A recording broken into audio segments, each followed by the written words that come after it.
Students, welcome to our channel. இன்றைக்கி நம்ம channel எதை பற்றி பார்க்க போகிறோம் பார்த்தீங்கன்னா, கடிதங்கள் தான். ஆல்ரெடி நம்ம ஃபார்மல் லெட்டர்ஸ் எப்படி எழுதணுன்றதை போட்டிருக்கோம். இப்போ வந்து கேஷுவலாக ஒரு லெட்டர் எழுதணும்னா எப்படி எழுதணும், இது வந்து 10th ஸ்டாண்டர்ட் ஸ்டூடெண்ட்ஸுக்காக இந்த கடித முறை எப்படி எழுதணுன்ற ஒரு மாடல் லெட்டர்ஸ் தான் நம்ம போட்டிருக்கோம். சரிங்களா? பாருங்கள், பெருந்தொற்று ஏற்படுவதை தடுக்க தேவையான முன்னெச்சரிக்கைகளை விவரித்து சிற்றூரில் உள்ள உங்களது தாத்தா பாட்டிக்கு கடிதம் ஒன்றை எழுதுங்க.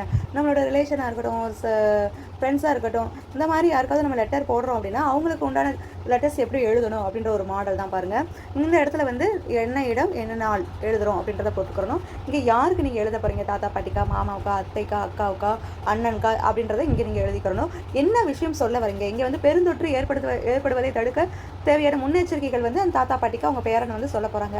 அதனால் அதை பற்றின தகவல் வந்து இந்த பாக்ஸில் இருக்கணும். அடுத்து பார்த்தீங்கன்னா, கடைசியாக தங்கள் அன்பு பேரன் இல்லை தங்கள் உண்மை உள்ள அப்படின்ல பாசமிகு அப்படின்னு சொல்லி ஏதோ ஒன்று இங்கே போட்டு உங்களோட பெயர். இந்த இடத்துல பார்த்தீங்கன்னா உரைமேல் முகவரி, யாருக்கு நீங்கள் அனுப்புகிறீங்க அப்படின்னா அவங்களோட அட்ரஸ் வந்து இந்த இடத்துல நீங்கள் போடுற மாதிரி வரும். இப்படி தான் ஒரு லெட்டர் ஃபார்மேட் வந்து இருக்கணும். சரிங்களா? இப்போ நம்ம வந்து ரெண்டுமே பார்த்தாச்சு. ஃபார்மலாக ஒரு லெட்டர் எழுதணும் எப்படி எழுதணும், கேஷுவலாக ஒரு லெட்டர் எழுதணும்னா எப்படி எழுதணும் அப்படின்றது ரெண்டு விஷயமே பார்த்தாச்சு. இந்த ரெண்டுமே எக்ஸாமில் கேட்குறதுக்கு அதிக வாய்ப்பு இருக்குது. அதை நீங்கள் நல்லா பார்த்துட்டு போங்க. ஓகே ஸ்டூடெண்ட்ஸ், ஓகே, நம்ம சேனலை சப்ஸ்கிரைப் பண்ணாதவங்க சப்ஸ்கிரைப் பண்ணிக்கோங்க.